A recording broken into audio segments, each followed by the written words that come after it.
إياك نعبد وإياك نستعين اهدنا الصراط المستقيم صراط الذين أنعمت عليهم غير المغضوب عليهم ولا الضالين. اللهم صل على محمد وآل محمد. اللهم صل على محمد وآل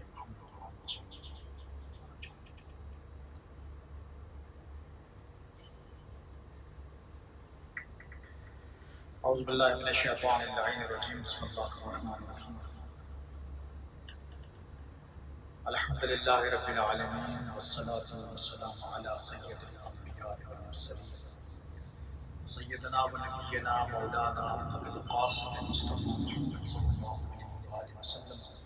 اللهم صل على محمد وآل محمد وعجل فرجهم وأهل بيته الطيبين الطاهرين المعصومين المسلمين. أما بعد، قال سبحانه وتعالى في كلامه المجيد وفرقانه الحميد قوله بسم الله الرحمن الرحيم. لا صلى عليه أجرا إلا المودة في القربى. اہمیت عزاداری کے عنوان سے دوسری مجلس سماعت کے لیے ہدیہ ہے. بہت ہی تیز رفتار سے محرم کے ایام گزر رہے ہیں اور یہ عظیم ترین عبادت کے ایام ہماری زندگی کا حصہ بنے ہیں. اور ان حالات میں، خاص کر کے جن حالات میں بے حد دشواری ہے اور جس سے انحماق سے، جو خلوص و عقیدت سے ہم عزاداری کو مناتے ہیں، اور جو ایک تڑپ اور جو ایک بیقراری ہے، اس میں ایک رکاوٹ ہے سرکاری قوانین کی، جس میں آپ بہت زیادہ تعداد میں کہیں آپ کھڑے رہ کر ماتم نہیں کر سکتے ہیں، بہت بڑی تعداد میں آپ کہیں انعقاد مجلس نہیں کر سکتے. تو ایک بے قراری عزاداروں کے دلوں میں دنیا کے ہر کونے پر ہے، مگر پھر بھی ہمارے جتنے بھی ہم سبھی عزادار و محب اہل بیت علیہ السلام انشاءاللہ سبھی اپنے اپنے استطاعت کے مطابق اپنے اپنے گھروں میں انعقاد مجلس، چاہے تو انسانوں پر مشتمل ہے، کہیں 4 انسانوں پر مشتمل ہے، لیکن پھر بھی سلسلے مجلس سید الشہداء جاری و ساری ہے. اور ایسا نہیں ہے کہ ہمارے ایام عزا میں ہی صرف ہم انعقاد مجلس کرتے ہیں، بلکہ ایام عزا کے علاوہ جو بھی ایام آتے ہیں، سارے ایام میں تقریباً مجلس سرکار سید الشہداء اہل تشیع کے گھروں میں، محبان اہل بیت کے گھروں میں ان کا انعقاد ہوتا ہے. میں کہتا ہوں، اور جو میں نے بڑے علماء سے سنا ہے، کہ جس طرح ایک مچھلی پانی کے بغیر نہیں رہ سکتی، آپ دریا سے اسے نکال دیں تو تڑپ تڑپ کے مر جاتی ہے، ٹھیک اسی طرح جتنے بھی اہل بیت سے محبت کرنے والے اس کرۂ زمین پر، اس دنیا پر بسنے والے جہاں کہیں بھی ہوں، دنیا کے کسی کونے پر، جس طرح مچھلی پانی کے بغیر زندہ نہیں رہ سکتی، اسی طرح ہم عزاداری کے بغیر زندہ نہیں رہ سکتے. عزاداری ہماری روح ہے، عزاداری ہماری جان ہے، عزاداری ہماری شان ہے، عزاداری ہماری پہچان ہے. آپ دیکھتے ہیں کہ جب کوئی چہرہ آئینے میں دیکھتا ہے تو اس سے پہلے آئینے کو صاف کرتا ہے. دستور ہے تاکہ چہرہ صحیح دکھے. جو ڈسٹ آئینے پہ لگا رہتا ہے اسے ہم صاف کرتے ہیں تاکہ اصل تصویر ہمیں دکھے. یہ عزاداری گرد و غبار کو صاف کرتی ہے، حسد کے گرد و غبار کو، عداوت کے گرد و غبار کو، دشمنی کے گرد و غبار کو، نفرتوں کے گرد و غبار کو. جو انسان کا ایمان ڈگمگا جاتا ہے، عزاداری اس ڈگمگاتے ہوئے صاحب ایمان کو یہ عزاداری کی دولت اسے سنبھالتی ہے. ہمارے پاس لفظ نہیں ہے کہ میں اس کی عظمت کو اور اس کی رفعت کو آپ کے سامنے بیان کر سکوں. بہت ہی کم وقت میں خطاب کرنے کا شرف حاصل کر رہا ہوں. آج چھٹی شب کے عنوان سے مصائب بیان کرنے کا شرف حاصل کروں گا، جو مصائب مشتمل ہوگا جناب اون اور جناب محمد پر۔ خاص کر چھٹی محرم میں جناب اون و محمد کا ہی مصائب پڑھا جاتا ہے۔ مختلف جگہوں پر الگ الگ طریقوں سے عزاداری اور مصائب سید الشہداء بیان کیے جاتے ہیں تاریخ کی مناسبت سے، مگر زیادہ تر جو چھٹی محرم ہے جناب اون و محمد کی مناسبت سے مصائب کو پڑھا جاتا ہے۔ تو کربلا وہ مقتل ہے کہ جو صرف مقتل ہی نہیں ہے بلکہ مدرسہ بھی ہے، پوری کائنات ہے، پورے یونیورسل اور پوری دنیا کے اندر۔ میں بار بار ہمیشہ میں کہتا چلا آ رہا ہوں اور کہتا رہوں گا، جہاں کہیں بھی انعقاد مجلس ہو وہاں آپ فرش حسین پر بیٹھنے کی کوشش کریں، کیونکہ فرش حسین ایک ایسی جگہ ہے کہ جہاں سے ہم اور آپ جو چیز لے کر آتے ہیں ہمیں اور آپ کو احساس نہیں ہوتا۔ فرشتوں کی زندگی تمناؤں اور آرزوؤں سے خالی ہے، لیکن جہاں کہیں بھی مجلس حسین ہوتی ہے وہ جگہ ستاروں کی طرح چمکتی ہے اہل آسمان کے لیے، جس طرح ہم اہل زمین کے لیے ستارے جب چمکتے ہیں تو ہم کتنی آرزو رکھتے ہیں کاش کہ اس کائنات میں ہم جاتے، وہاں دیکھتے کہ ستارہ کیسے ہے اور کس طرح چمکتا ہے، خواہشات ہوتی ہے۔ ٹھیک اسی طرح اہل آسمان میں جو فرشتے ہوتے ہیں وہ جب اس چمکتے ہوئے ستاروں کو دیکھتے ہیں تو اس کے لیے تذکرہ مسجدوں کا بھی ملتا ہے اور اس جگہ کا بھی ملتا ہے کہ جہاں پر ہم فرش عزا بچھاتے ہیں۔ لیکن وہاں اگر مجلس ختم ہو گئی ہوتی ہے، جب انہیں خبر دی جاتی ہے کہ ابھی مجلس ختم ہو گئی ہے، تو فرشتے کہتے ہیں کہ میں وہاں جا کر بیٹھوں۔ جب وہ بیٹھ کے پھر آسمان پر جاتے ہیں تو وہاں کی جو خوشبو ہوتی ہے، جو خوشبو لے کے زمین سے آسمان کی طرف جاتے ہیں، تو اہل آسمان وہ خوشبو سے تعجب کے منزلوں پہ ہوتے ہیں۔ وہ خوشبو فرش عزا کی، جو خوشبوؤں کی کائنات ہے، جہاں خوشبو کی کوئی کمی نہ ہو، وہاں کوئی خوشبو اگر انفرادیت رکھتی ہے تو خوشبو ہے فرش عزا کی، وہ خوشبو ہے ذکر سید الشہداء جہاں پہ ہوتا ہے، اس جگہ کی وہ تاثیر ہے کہ جو تاثیر فرشتے زمین سے لے کر آسمان تک اس تاثیر کو لے کے جاتے ہیں۔ فضیلتیں اتنی ہیں عزاداری کی، آپ دیکھیں، ایک میں نے پکچر دیکھا تھا، فوٹو، جس میں نے دیکھا کہ آیت اللہ وحید خراسانی اپنے عزا خانے کے باہر کرسی لگا کر بیٹھے، جلیل قدر علماء میں ان کا شمار ہوتا ہے، وقت کی مراجع میں ان کا شمار ہوتا ہے، اور بہت بڑے جید علماء میں ان کا شمار ہوتا ہے۔ مرجع تقلید ہے، دنیا کے بہت سارے ملکوں میں ان کی تقلید کی جاتی ہے، اور وہ اپنے عزا خانے کے باہر بیٹھ کر جو عزادار آ رہے ہیں ان کا استقبال کرتے ہیں۔ تو صرف مجلس میں بیٹھنا ہی ثواب نہیں ہے، بلکہ کوئی اپنے گھر کی یا اپنے عزا خانے کی اگر مجلس کا انعقاد کر رہا ہے اور باہر کھڑے رہ کر اگر عزاداروں کا استقبال کر رہا ہے تو وہ بھی اہم ترین ثواب کا ایک حصہ ہے۔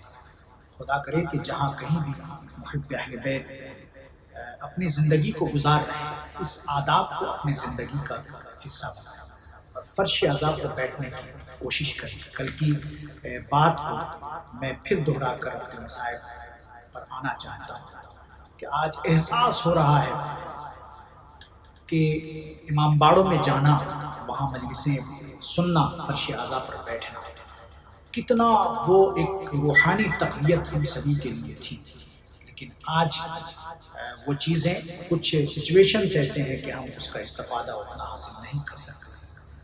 لیکن جو لوگ باہر کھڑے رہ کر خاص کر فرش حسین پر بیٹھنے کے ثواب سے محروم رہ جاتے تھے، انہیں سوچنے کا موقع ہے کہ ہم کتنے بڑے ثواب سے اپنے آپ کو محروم کر دیتے ہیں۔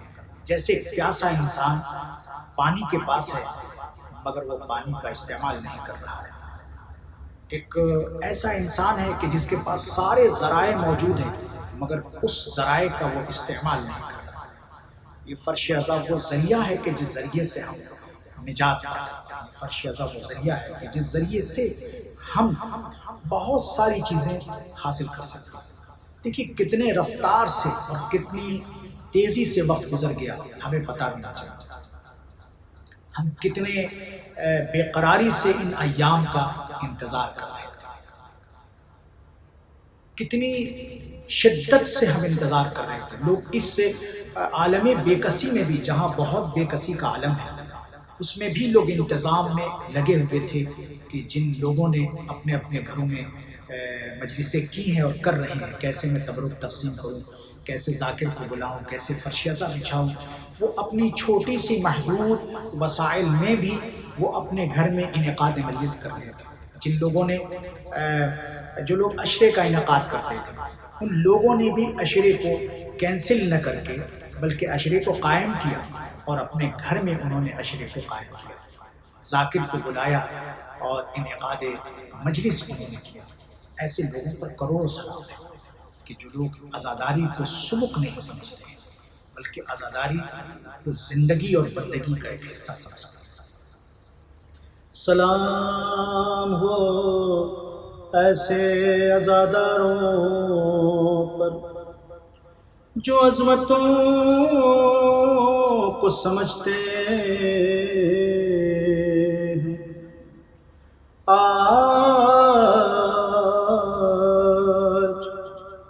دو بچوں کی تاریخ سے منسوب، جو بچوں کی شہادت سے منسوب، یہ شب ہے چھٹی محرم کی تاریخ، آن محمد سے منسوب ہے۔ اپنی اولاد کو مائیں بڑے ارمان سے پالتی ہیں، بڑے ارمان سے اس کی پرورش کرتی ہیں۔ کربلا میں جب سب اپنے بچوں کو سجا رہے تھے،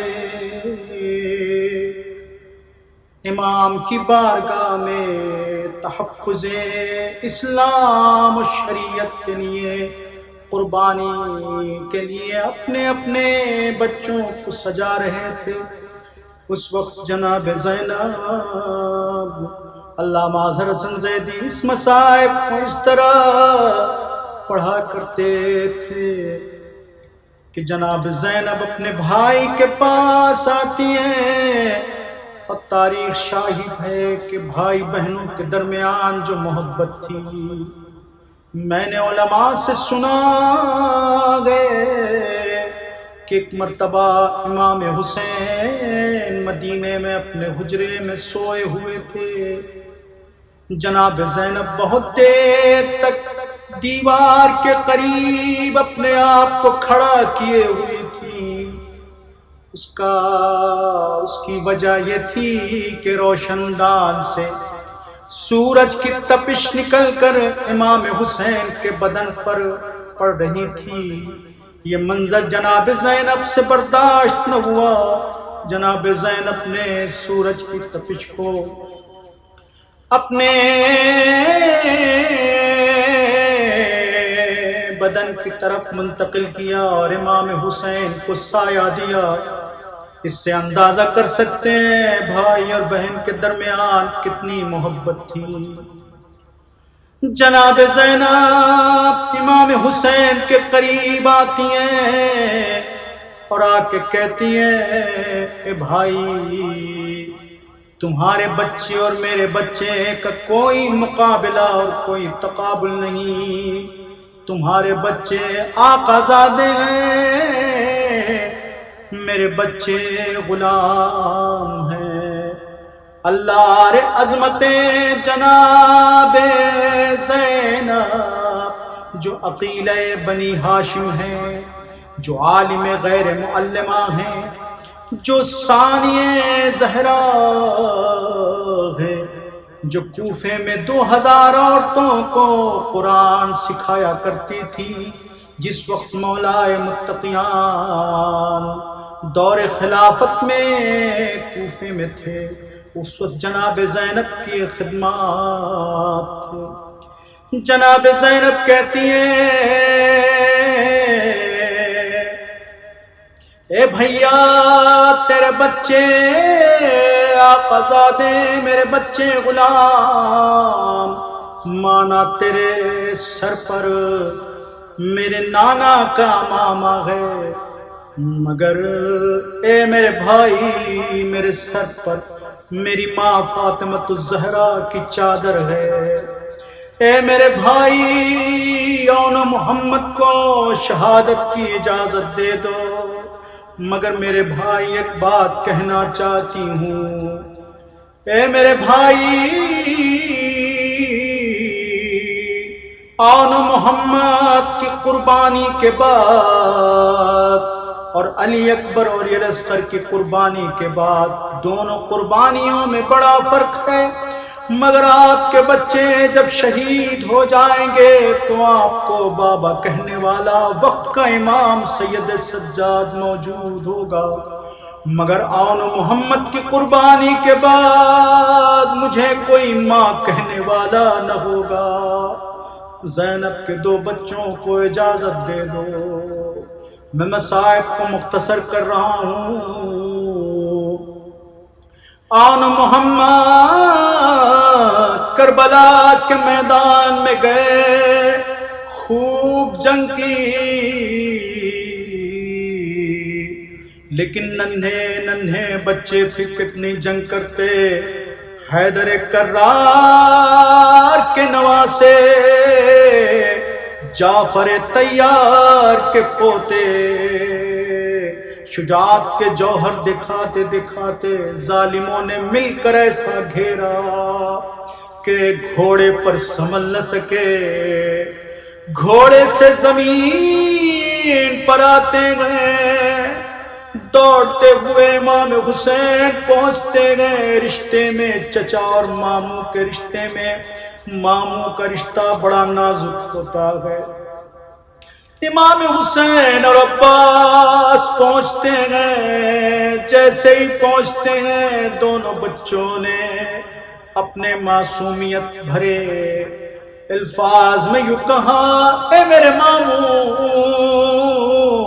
اے میرے آقا، اے میرے مولا، ابھی روح قفس عنصری سے پرواز کرنے والی ہے، میری ماں کو کہہ دیجئے گا کہ میں فرات کے کنارے گیا ضرور تھا، مگر ایک قطرہ بھی پانی نہ پیا۔ دونوں لاشوں کو نہ جانے کیسے امام حسین نے اٹھایا ہوگا، نہ جانے کیسے جناب زینب کے پاس لائے ہوں گے۔ یہ عظیم مصیبت تھی، یہ بہت بڑا امتحان تھا امام حسین کا۔ جب یہ لٹا ہوا قافلہ، جب رہائی کا پروانہ مل گیا، جب یہ قافلہ شام کوفہ سے ہوتا ہوا پھر مدینے پہنچا، تو اس وقت جناب عبداللہ جناب زینب کو لینے کے لیے آتے ہیں۔ جناب زینب جب چلتی ہیں جناب عبداللہ کے ساتھ، جب اپنے گھر کو کھولتی ہیں، دو چھوٹے چھوٹے مسلح دیکھ کر ایک مرتبہ دہاڑے مار کر روتی ہیں اور کہتی ہیں میرے بچوں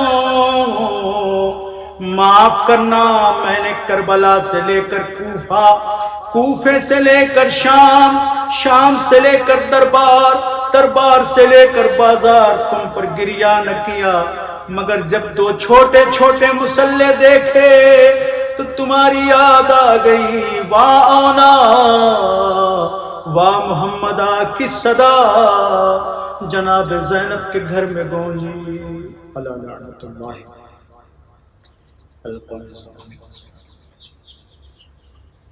انا للہ و انا الیہ راجعون۔ خدا واسطہ محمد و علمت کا جو غریب ہے ان کی غریبی قبول کرو، خدا واسطہ محمد و علمت کا جو پریشان حال ہے ان کی پریشانیوں کی، خدا واسطہ محمد و علمت کا جو محروز ہے ان کے قرضوں کو ادا فرما، بالخصوص جہاں کہیں بھی محب اہل بیت ہیں، ان کے جان مال عزت و آبرو کی پروردگار تو حفاظت ہم تمام لوگوں کو اتفاق اور اتحاد کی توفیق عنایت فرما، حضرت حجت کے ظہور میں تعجیل فرما اور ان کے ناصرین میں ہمیں شمار فرما۔ ربنا تقبل منا انک انت السمیع